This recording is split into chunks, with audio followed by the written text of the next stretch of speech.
नमस्कार। आपके अपने YouTube चैनल समय की पुकार में मैं ओम कसारा आप सभी दर्शक बंधुओं का हार्दिक स्वागत और अभिनंदन करता हूं। जैसा कि आप सभी को पता ही है कि आज का दिन टॉक शो के लिए तय है, इसलिए हम आपको मिलवा रहे हैं अपने भीलवाड़ा के 4 नामचीन चिकित्सकों से, जो आपको लॉकडाउन के बाद कोरोना के साथ ही जीने की बेहद ही महत्वपूर्ण जानकारियां देंगे। समय की पुकार चैनल की टीम आपसे यह अनुरोध करती है कि कृपया इस कार्यक्रम को पूरा देखें, क्योंकि यह आपकी ज़िंदगी से जुड़ा एक खास विषय है। सत श्री अकाल जी, आदाब अर्ज, नमस्कार, जय हिंद। मैं अमिताभ आज फिर हाजिर हूँ आपके दरबार में। तेरी अंजुमन में जालिम मजमे तमाम देखे, तेरी अंजुमन में जालिम मजमे तमाम देखे, कई शोक अदाए देखी तो कहीं कत्ले आम देखे। कुछ इसी तरह की परिस्थितियों से रूबरू होते हुए हम आज इस मंच तक आ खड़े हुए हैं और एक विशेष अंदाज में एक विशेष शो आप सबके लिए लेकर आए हैं। और हमारे बीच में मौजूद है कुछ बड़े डॉक्टर्स, जिनका नाम केवल भीलवाड़ा में नहीं, राजस्थान में नहीं, बल्कि दुनिया के रंगमंच पर जिनका नाम उभर करके आता है। मेरे साथ मौजूद है डॉक्टर विट्ठल भारद्वाज, ऑर्थोपेडिशियन है और इनका नाम राजस्थान नहीं, राजस्थान से बाहर भी है और दुनिया में भी है। इसके साथ ही एक और ख़ास मेहमान हमारे आज के शो के डॉक्टर दुष्यंत शर्मा जी मेरे साथ मौजूद हैं। इंडियन मेडिकल एसोसिएशन IMA के स्थानीय इकाई के प्रेसिडेंट हैं और जनता और सरकार के बीच में संवाद का सबसे सफल सेतु है। इन्होंने काफ़ी अच्छा काम किया है। इसके साथ ही डॉक्टर रेखा जी शर्मा, जो आधी आबादी का प्रतिनिधित्व करती है चिकित्सा जगत में होते हुए, जिन्होंने महिलाओं के लिए एक लंबे समय से अपने डॉक्टरी स्टेटस से बाहर जाकर के करुणामय भाव से और ममता जनित भाव से अपनी सेवाएं दी है। डॉक्टर नाथावत साहब, डॉक्टर कुलदीप नाथावत, मैं पूरा नाम बोलना चाहूँगा, हमारे बीच मौजूद है। शहर के विख्यात सर्जन हैं और काफ़ी सफल ऑपरेशन अब तक कर चुके हैं। तो आज का जो हमारा सुलगता हुआ सवाल, वो सबसे पहला सवाल मैं डॉक्टर विट्ठल भारद्वाज से करना चाहता हूँ। डॉक्टर विट्ठल भारद्वाज डॉक्टर होने के अलावा भी ट्रेडिशनल रूप से भी आयुर्वेदिक, होम्योपैथिक और हमारे पुराणों में और हमारी जो पुरानी पीढ़ी है, पुरानी चीज़ें हैं, उसमें जो दवाई और उसके निराकरण हैं, उनके बारे में भी काफ़ी बेहतरीन जानते हैं।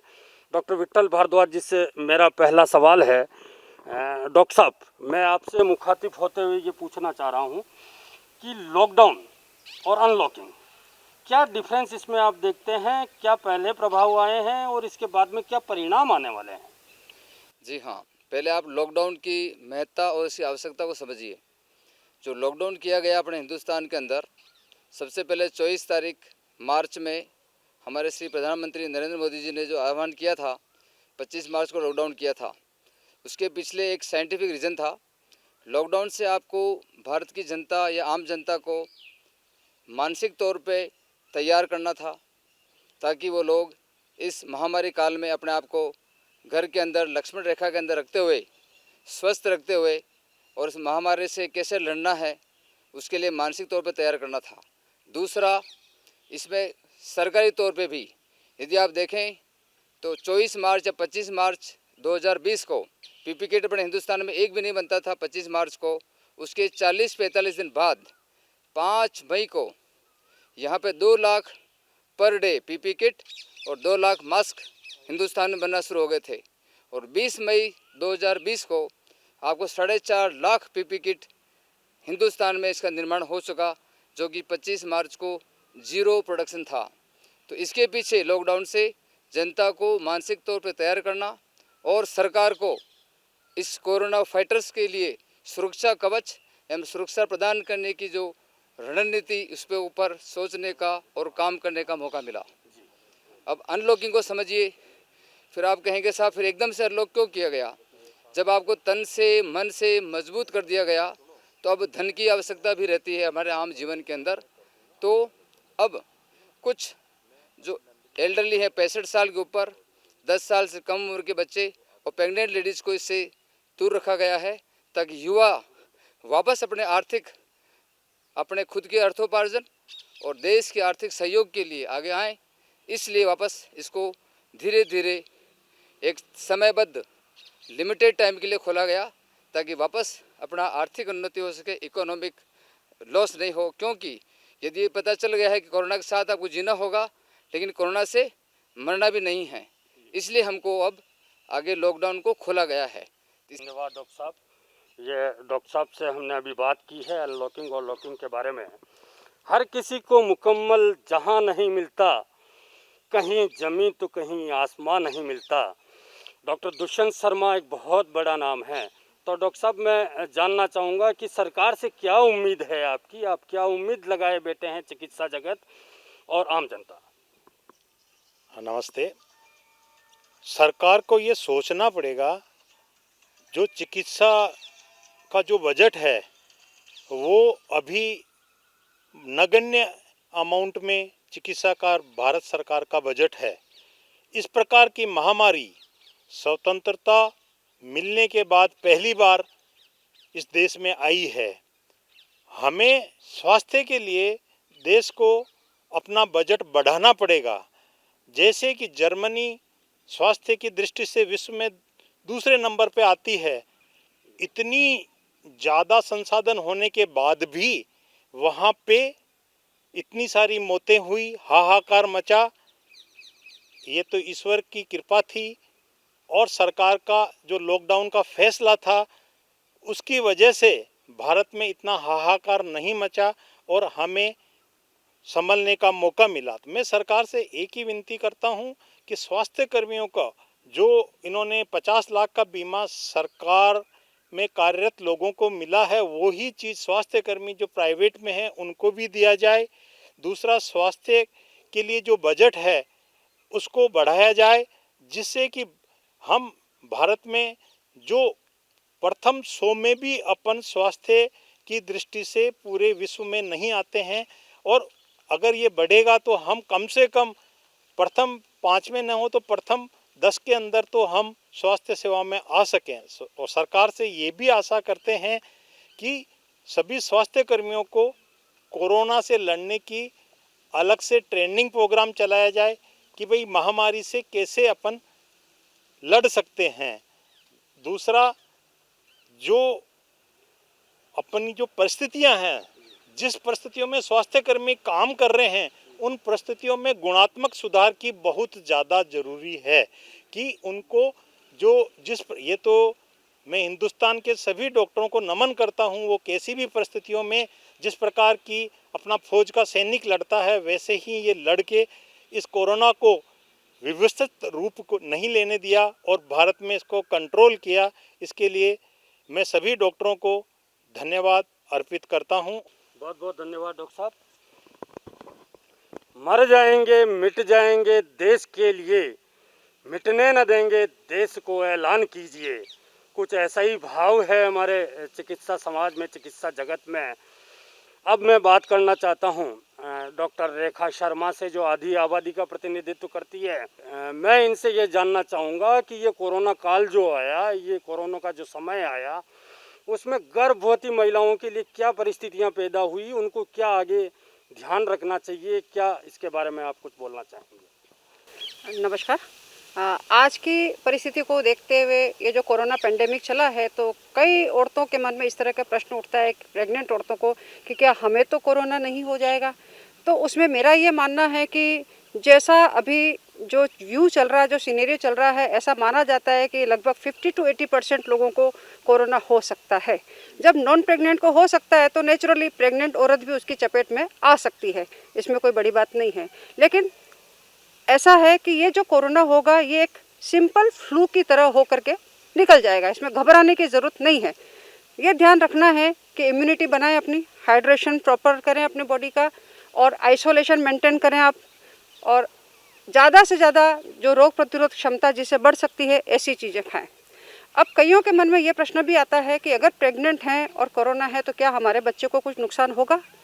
देखिए, जब तक बच्चा माँ के यूट्रस के अंदर है तब तक उस बच्चे को कोई नुकसान नहीं हो सकता। अगर माँ को कोरोना है तो भी कोई दिक्कत की बात नहीं है। कुछ बच्चों में जन्म के पश्चात 24 घंटे बाद कोरोना पॉजिटिव आया है, लेकिन वो 24 घंटे बाद आया है। इसका अर्थ ये है कि वो जन्म के पश्चात कहीं एक्सपोजर हुआ और वो पॉजिटिव आया है। कोई भी बच्चा जन्मजात तुरंत बर्थ के बाद में कोरोना पॉजिटिव नहीं आया है। इसलिए ट्रांसप्लासेंटल बच्चे में कोरोना नहीं जाता है, इसलिए मदर को घबराने की ज़रूरत नहीं है। अगर उसको ऐसी कुछ फीलिंग आती है तो वो अपना प्रॉपर ट्रीटमेंट ले ले और समय को आराम से, शांति से, हाइड्रेशन, आइसोलेशन, मास्क के साथ में निकाल ले। कोई चिंता की बात नहीं है। कभी कभी औरतें प्रश्न पूछती हैं कि क्या मुझे कोरोना की वजह से कहीं प्रीमेच्योर डिलीवरी तो नहीं होगी? वो भी नहीं होगी। कोरोना से प्रीमेच्योर डिलीवरी होने का कोई चांस नहीं है। कभी अगर प्रीमेच्योर होती भी है तो उसका कारण जो नॉर्मल कारण होते हैं, जैसे इनकम्पिटेंट ओस होना, हाइड्रोनियस होना या अन्य कोई टॉर्च इन्फेक्शन होना, किसके हैबिचुअल एबॉर्शन की हिस्ट्री है, उन कारणों से उसको प्रीमेच्योर हो सकता है। बट कोरोना की वजह से उसे कभी कोई नुकसान नहीं हो सकता है। आवश्यकता है सिर्फ मनोबल बनाए रखने की, पॉजिटिव रहने की। अगर पॉजिटिव रहेंगे, कहीं कोई नुकसान नहीं होगा, किसी तरह की कोई बात नहीं होगी, आराम से अपना समय निकल जाएगा। मेरा आपसे यही निवेदन है कि समय को शांतिपूर्वक ध्यान से निकालें, आइसोलेशन का पूरा ध्यान रखें, हाइड्रेशन का पूरा ध्यान रखें, बार बार आप हाथ धोते रहें और परिवार में सपोज कोई पॉजिटिव है तो उससे दूरी बना के रखें, घर के सदस्य मास्क लगा के रखें। धन्यवाद। धन्यवाद डॉक्टर साहब। विद्वान और एक्सपर्ट चैनल की मौजूदगी में अब हम डॉक्टर नाथावत साहब के पास हैं, जो जॉइंट रिप्लेसमेंट के बड़े शिल्पकार हैं और काफ़ी बड़े ऑपरेशन करके इन्होंने कामयाबियां हासिल की है। युवा तुर्क भी है और सहृदय भी है। डॉक्टर साहब से मेरा सवाल है कि आप सर्जन हैं, क्या बदलाव आए हैं ऑपरेशन की दुनिया में? हम आपसे मुखातिब होना चाहते हैं। सबसे पहले तो सभी दर्शकों को मेरा नमस्ते। कोरोना कोविड-19 के आने के बाद में जो ऑपरेशन हम लोग जो प्लान करते हैं वो हम दो तरह से देखेंगे, इमरजेंसी और इलेक्टिव। इमरजेंसी में वो सभी ऑपरेशन आते हैं जैसे हार्ट अटैक हो गया, बाईपास हो गया, एंजियोप्लास्टी हो गई, फ्रैक्चर हो गया, इस प्रकार के ऑपरेशन आते हैं। इलेक्टिव्स वो होते हैं जिसमें हमारे पास समय होता है, हम प्लानिंग कर सकते हैं, महीने 2 महीने 6 महीने रोक के करा सकते हैं, तब तक उस बीमारी को दवाई गोली से भी मैनेज कर सकते हैं। तो आप लोगों को अपने ट्रीटिंग डॉक्टर से ये समझना है कि आपको जो बीमारी है क्या वो इलेक्टिव सर्जरी में जा सकती है। अगर आपके डॉक्टर यस करते हैं तो अभी इस समय में जब तक कोरोना का देश में डिक्रीजिंग ट्रेंड और अभी जैसे केसेस बढ़ रहे हैं, ये डाउनफॉल की तरफ नहीं आते, तब तक आप इलेक्टिव सर्जरी में रहें और केवल इमरजेंसी सर्जरी के लिए ही अस्पताल जाएं और केवल इमरजेंसी सर्जरीज ही कराएं। आपकी सर्जरी इमरजेंसी है कि इलेक्टिव है, ये आपके डॉक्टर साहब आपको बताएंगे। विस्तृत रूप से आप उनसे बात कर सकते हैं। जिस भी प्रकार की आपको बीमारी है, चाहे ऑर्थोपेडिक की हो, जनरल सर्जरी की हो, न्यूरो हो, कार्डियो हो, गायनी हो, बस ध्यान यही रखना है कि कोरोना काल के अंदर हॉस्पिटल केवल इमरजेंसी ऑपरेशन कराने के लिए जाएं, इलेक्टिव सर्जरी के लिए दवाई गोली से मैनेज करें। धन्यवाद। जी धन्यवाद। डॉक्टर धरती पर भगवान का अवतार होते हैं, ऐसा माना जाता है। नर की मत पूछो बात सखे, पशु पंछी तेरे दास बने, तुम एक राम लेकिन तुम पर जग में कितने इतिहास बने। तो आज कोरोना काल में आम जन को यह महसूस हुआ कि डॉक्टर भगवान है।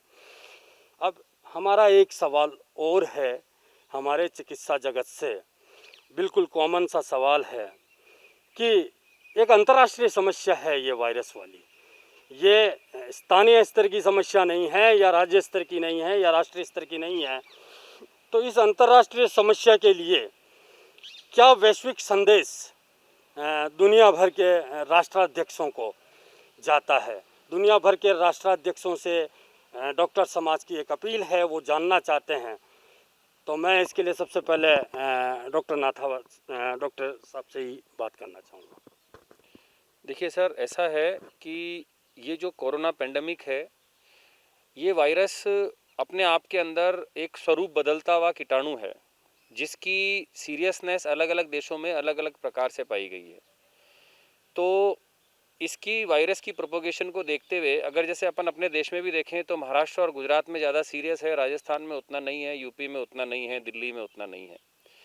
तो सावधानी रखने की ये ज़रूरत है कि जब तक ये पेंडेमिक चल रही है तब तक सभी राष्ट्राध्यक्ष अपने अपने देश के अंदर इंटरनल लॉकडाउन को एक सुनिश्चित रूप से खोल के देश की अर्थव्यवस्था को सुधारने का प्रयत्न करें, परंतु एक्सटर्नल लॉकडाउन अभी तक नहीं खोले, जिसके अंदर अंतर्राष्ट्रीय लॉकडाउन की बात मैं कर रहा हूँ, जिसमें अभी विदेशी जर्नियाँ जो बहुत लिमिटेड रखें या पूरा स्क्रीन करके करी जाएं, या अंतर्राष्ट्रीय लेवल के ऊपर हमारे जो भी देश के बीच में जो आवागमन होता है उसको रेस्ट्रिक्टेड रखें, ये मेरा मानना है। जी धन्यवाद। डॉक्टर रेखा जी। ये संदेश देना चाहूँगी कि चूँकि ये एक वैश्विक समस्या है, इसमें अकेले तो लड़ा नहीं जा सकता है, किसी एक के बस की बात नहीं है। सभी राष्ट्र एक साथ मिल करके इस समस्या को समझें और आपस में विचार विमर्श के बाद में कि इस समस्या से कैसे लड़ा जाए, कैसे इसका समाधान किया जाए, इस बात पे विचार करें और शीघ्र अतिशीघ्र इस समस्या से निजात पाने का प्रयास करें। डॉक्टर साहब के पास आते हैं हम, डॉक्टर दुष्यंत शर्मा जी के पास। क्या अपील है डॉक्टर साहब दुनिया भर के राष्ट्राध्यक्षों से? राष्ट्राध्यक्षों को मेरा निवेदन है, कोरोना महामारी में हर पल अपनी रणनीति चेंज करनी पड़ती है। भाई आपके पास में कितने पॉजिटिव केस हैं, क्या ट्रेंड चल रहा है, तो उस आधार पे सारे निर्णय लेवें और एक पूरा ग्लोबल रूप से कोई निर्णय लें और सभी राष्ट्राध्यक्ष अपने वैज्ञानिकों को वैक्सीन बनाने के लिए जो भी सहायता है वो दें, जिससे कि जल्दी से जल्दी इसकी वैक्सीन आए और ये विश्व से इसका उन्मूलन हो सके।